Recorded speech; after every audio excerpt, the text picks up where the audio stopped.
How Rome conquered Europe, Caesar's decisive battle. By the beginning of the autumn of 52 BC, the Roman Republic had already been fighting in Gaul for 7 years. Julius Caesar and his legions had pushed deep into the lands that today form modern France, Belgium, and parts of the Netherlands. The Romans conquered not only with swords, but also with diplomacy. Some tribes were bribed, others were threatened, and many were turned against each other. It seemed that Gaul had finally been subdued. But at the very moment when Roman victory looked certain, a new leader emerged who refused to accept Roman rule. His name was Vercingetorix, a young and ambitious chieftain of the Arverni tribe. He understood something that many before him had failed to realize. Divided, the Gallic tribes could never defeat Rome. Only united could they stand a chance. Vercingetorix succeeded in doing what no one had done before him. He united dozens of tribes into a single alliance against Julius Caesar.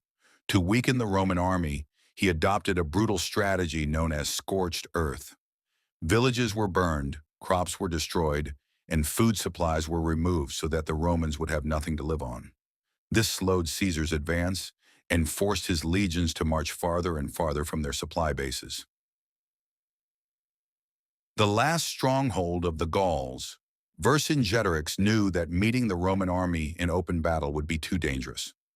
Roman discipline and organization were far superior, so instead of risking everything in a single clash, he chose a defensive strategy. He withdrew his forces into the fortified city of Alesia, built on the top of a high hill and surrounded by valleys and rivers.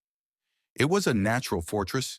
Inside Alesia were tens of thousands of warriors, along with civilians who had fled there for safety. Vercingetorix's plan was simple.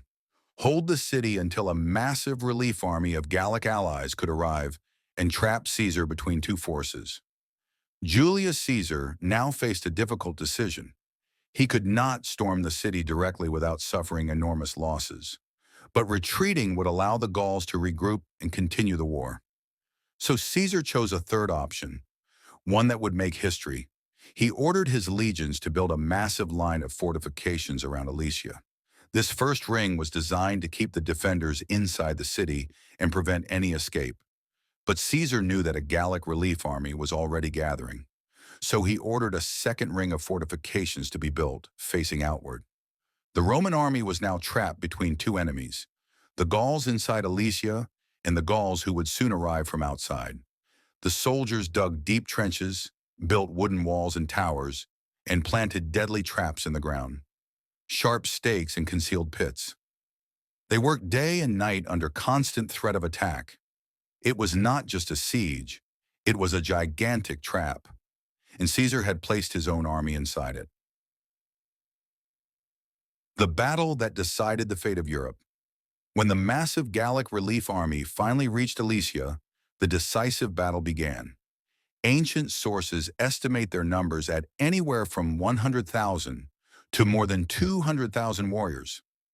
First, the Gauls attacked the outer ring of Roman defenses.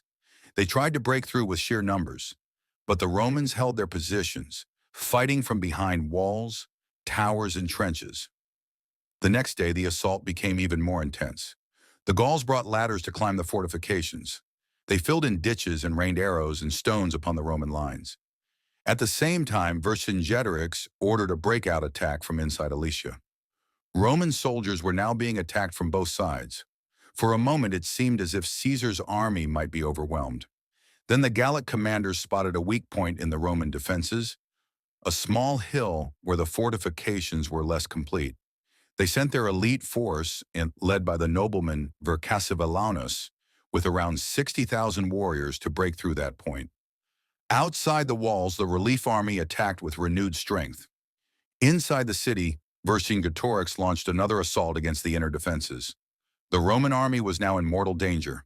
This was the most critical moment of the entire Gallic War. Julius Caesar personally appeared on the battlefield, wearing his red cloak so that his soldiers could see him. He committed his last reserves, fresh cohorts and cavalry, to the fight. Roman forces struck the attacking Gauls from the side and from behind. Caught between Roman infantry and cavalry, the Gallic attack began to collapse. Soon panic spread through their ranks. The relief army broke and fled. Inside Alesia, it became clear that no help would come. The fall of Vercingetorix. The next day, Vercingetorix called a council of the Gallic leaders. He knew that further resistance would only bring destruction upon his people.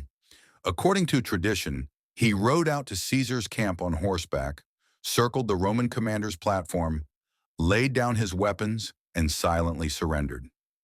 Vercingetorix was taken to Rome as a prisoner. He spent 6 years in captivity and was later executed during Caesar's triumph. Why this battle changed history? The defeat at Alesia marked the end of organized Gallic resistance. Gaul became part of the Roman world. Rome brought with it roads, cities, laws, and the Latin language. Over time, Roman Gaul would become the foundation of modern France and other parts of Western Europe.